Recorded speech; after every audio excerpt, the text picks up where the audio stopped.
ನೋಡಿ, ಈ ಸರ್ಕಾರ ಜನವಿರೋಧಿ ಸರ್ಕಾರ ಅಂತ ಮತ್ತೆ ಮತ್ತೆ ಮತ್ತೆ ಮತ್ತೆ ಪ್ರೂವ್ ಆಗ್ತಾ ಇದೆ. ವಿಶೇಷವಾಗಿ ರೈತರ ವಿರುದ್ಧ ಹಲವಾರು ಕ್ರಮಗಳನ್ನು ಅವರು ತೆಗೆದುಕೊಂಡಿದ್ದಾರೆ. ಕಾಲಕ್ಕೆ ಬರಗಾಲದ ಪರಿಹಾರ ಆಗಲಿ ಅಥವಾ ಪ್ರವಾಹದ ಪರಿಹಾರ ಕೊಟ್ಟಿಲ್ಲ. ಇನ್ಶೂರೆನ್ಸ್ ಸರಿಯಾಗಿ ಬರೋ ರೀತಿಯಲ್ಲಿ ನೋಡ್ಕೊಂಡು ನಾವು ಮಾಡಿರುವಂಥ ಪ್ರೋಗ್ರಾಮ್ಗಳಿಗೆ ತಿಲಾಂಜಲಿ ಮಾಡಿದ್ದಾರೆ. 4,000 ರೂಪಾಯಿಗೆ ಪ್ರಧಾನಮಂತ್ರಿ ಸನ್ಮಾನ ಯೋಜನೆ ಕೊಡೋದು ನಿಲ್ಲಿಸಿದ್ದಾರೆ. ನಾನು ರೈತ ಮಕ್ಕಳಿಗೆ ವಿದ್ಯಾರ್ಥಿ ವೇತನ ಅದನ್ನು ನಿಲ್ಲಿಸಿದ್ದಾರೆ. ಒಂದು ರೀತಿಯಲ್ಲಿ ರೈತ ವಿರೋಧಿ ಸರ್ಕಾರ ಮತ್ತು ಜನ ವಿರೋಧಿ ಸರ್ಕಾರವೂ ಕೂಡ ಹೌದು. ಸಾಮಾಜಿಕ ನ್ಯಾಯದ ಬಗ್ಗೆ ಭಾಳ ದೊಡ್ಡ ಭಾಷಣ ಮಾಡುವಂಥ ಮುಖ್ಯಮಂತ್ರಿಗಳು ಇವತ್ತು ಅದೇ ಹಿಂದುಳಿದ ವರ್ಗದ ಒಂದು ವರ್ಗಕ್ಕೆ ಸೇರಿರುವಂಥ ಸಮುದಾಯ ಅವರಿಗೆ ಹೆಚ್ಚಿನ ಮೀಸಲಾತಿಯನ್ನು ಕೇಳುವಂಥ ಸಂದರ್ಭದಲ್ಲಿ ಸಮಾಧಾನದಿಂದ ನ್ಯಾಯಸಮ್ಮತವಾಗಿರುವಂಥ ಒಂದು ತೀರ್ಮಾನವನ್ನು ಮಾಡಬೇಕಾಗಿತ್ತು. ಸ್ವಾಮೀಜಿಯವರು ಪದೇ ಪದೇ ಹೇಳದಂತೆ ಕಳೆದ 1.5 ವರ್ಷದಲ್ಲಿ ಅವ್ರನ್ನ ನಿರ್ಲಕ್ಷ್ಯ ಮಾಡಿದ್ದಾರೆ, ತಿರಸ್ಕಾರ ಮಾಡಿದ್ದಾರೆ.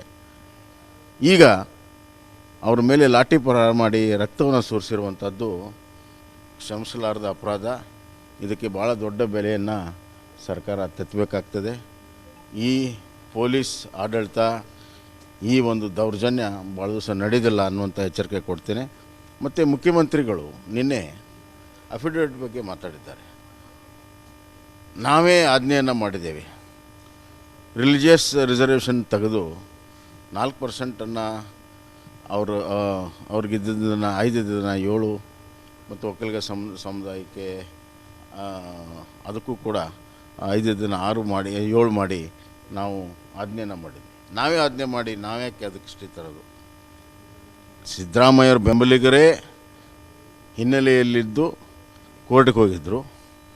ಆ ಸಂದರ್ಭದಲ್ಲಿ ನಾವು ಸಂಪೂರ್ಣ ಆರ್ಗ್ಯುಮೆಂಟ್ ಮಾಡೋಕ್ಕೆ ತಯಾರಿದ್ದೀವಿ ಅಂತ ಹೇಳಿದಾಗ ಅವತ್ತು ಕೋರ್ಟು ಹಾಗಾದರೆ ಇದು ಆರ್ಗ್ಯುಮೆಂಟ್ ಮಾಡಿ ಪೂರ್ತಿ ಹೇರ್ ಮಾಡಿ ನಾವು ಜಜ್ಮೆಂಟ್ ಕೊಡ್ತೀವಿ, ಅಲ್ಲಿವರೆಗೂ ನೀವು ಇಂಪ್ಲಿಮೆಂಟ್ ಮಾಡಬಾರ್ದು ಅಂತ ಹೇಳಿದರು. ನಿಮ್ಮ ಮುಂದಿನ ಕೋರ್ಟಿನ ಹಿಯರಿಂಗ್ವರೆಗೂ ನಾವು ಇದನ್ನು ಇಂಪ್ಲಿಮೆಂಟ್ ಮಾಡಲ್ಲ ಅಂತ ಅಷ್ಟೇ ಹೇಳಿದ್ವಿ. ಅದು ಬಿಟ್ಟರೆ ಶಾಶ್ವತವಾಗಿ ನಾವು ನಮ್ಮ ಆಜ್ಞೆಯನ್ನು ಹಿಂತಕೊಳ್ತೀವಿ ಅಂತ ಹೇಳಿರಲಿಲ್ಲ. ಇದೆಲ್ಲ ಗೊತ್ತಿದ್ದರೂ ಕೂಡ ವಿಧಾನಸಭೆಯಲ್ಲಿ ಮುಖ್ಯಮಂತ್ರಿಗಳು ಸುಪ್ರೀಂ ಕೋರ್ಟ್ ಆದೇಶವನ್ನು ಸುಪ್ರೀಂ ಕೋರ್ಟಿನ ಆದೇಶನೇ ಕೊಟ್ಟಿಲ್ಲ ಆ ಕೇಸಲ್ಲಿ. ಕಳೆದ ಜೂನ್ ತಿಂಗಳು 27ನೇ ತಾರೀಕಿಗೆ ಅದನ್ನು ಹಿಯರಿಂಗನ್ನು 23 ಇಸ್ವಿಗೆ ಹಿಯರಿಂಗ್ ಮುಂದೆ ಹಾಕಿತ್ತು.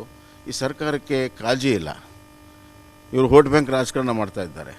ಅದಕ್ಕಾಗಿ ಅದನ್ನು ಅಟೆಂಡು ಮಾಡಿಲ್ಲ. ಅದರ ಬಗ್ಗೆ ತಮ್ಮ ಅಭಿಪ್ರಾಯನೂ ಕೂಡ ಸರ್ಕಾರ ಅಭಿಪ್ರಾಯನೂ ಕೂಡ ಮನ್ನೆ ಮಾಡಿಲ್ಲ. ಅಲ್ಲಪ್ಪ, ಯಥಾಸ್ಥಿತಿ ಮುಂದಿನ ಹಿಯರಿಂಗ್ವರೆಗೂ ಅಂತ ಸಾಮಾನ್ಯವಾಗಿ ಇದು ಕೋರ್ಟಲ್ಲಿ ಹಾಗೆ ಆಗುತ್ತೆ. ಜಜ್ಗಳು ಕೇಳ್ತಾರೆ, ನೀವು ಮುಂದಿನ ಹಿಯರಿಂಗ್ವರೆಗೂ ನೀವು ಯಥಾಸ್ಥಿತಿ ಕಾಪಾಡ್ಕೊಳ್ತೀರಾ ಅಂತ. ಮುಂದಿನ ಹಿಯರಿಂಗ್ವರೆಗೂ ನಾವು ಕಾಪಾಡ್ತೀವಿ ಅಂತ ಹಲವಾರು ಕೇಸುಗಳಲ್ಲಿ ಇದೇ ಥರ ಆಗಿದೆ. ಕೋರ್ಟಿಗೆ ಹೋದವ್ರು ಯಾರು? ಇವರು ಬೆಂಬಲಿಗರೇ. ಇದನ್ನು ವಿರೋಧ ಅವತ್ತು ಮಾಡಿದ್ರು, ಇವತ್ತು ಮಾಡ್ತಾ ಇದ್ದಾರೆ.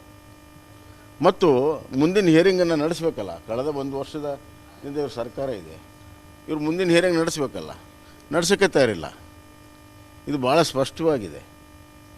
ಇದು ಓಲೈಕೆಯ ರಾಜಕಾರಣದ ಒಂದು ಭಾಗ ಮತ್ತು ನ್ಯಾಯಸಮ್ಮತ ಬೇಡಿಕೆ ಇರುವಂಥ ಕರ್ನಾಟಕದ ಒಂದು ಸಮುದಾಯಕ್ಕೆ ಅನ್ಯಾಯವನ್ನು ಪಂಚಮಸಾಲಿ ಸಮುದಾಯಕ್ಕೆ ಅನ್ಯಾಯವನ್ನು ಮಾಡ್ತಿರುವಂಥ ಭಾಳ ಸ್ಪಷ್ಟವಾಗಿದೆ. ಇದನ್ನು ಈಗಾಗಲೇ ವಿರೋಧ ಪಕ್ಷದವರು ಅದನ್ನು ವಿಧಾನಸಭೆಯಲ್ಲಿ ಹೇಳಿದ್ದಾರೆ.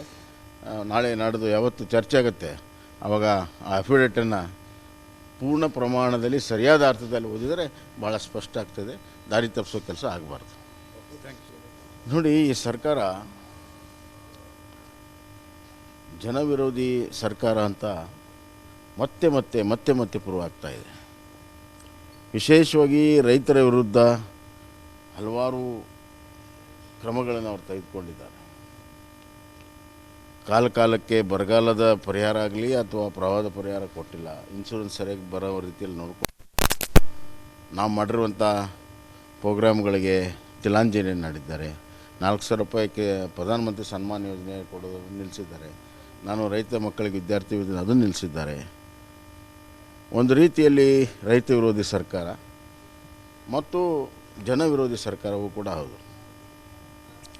ಸಾಮಾಜಿಕ ನ್ಯಾಯದ ಬಗ್ಗೆ ಭಾಳ ದೊಡ್ಡ ಭಾಷಣ ಮಾಡುವಂಥ ಮುಖ್ಯಮಂತ್ರಿಗಳು ಇವತ್ತು ಅದೇ ಹಿಂದುಳಿದ ವರ್ಗದ ಒಂದು ವರ್ಗಕ್ಕೆ ಸೇರಿರುವಂಥ ಸಮುದಾಯ ಅವರಿಗೆ ಹೆಚ್ಚಿನ ಮೀಸಲಾತಿಯನ್ನು ಕೇಳುವಂಥ ಸಂದರ್ಭದಲ್ಲಿ ಸಮಾಧಾನದಿಂದ ನ್ಯಾಯಸಮ್ಮತವಾಗಿರುವಂಥ ಒಂದು ತೀರ್ಮಾನವನ್ನು ಮಾಡಬೇಕಾಗಿತ್ತು.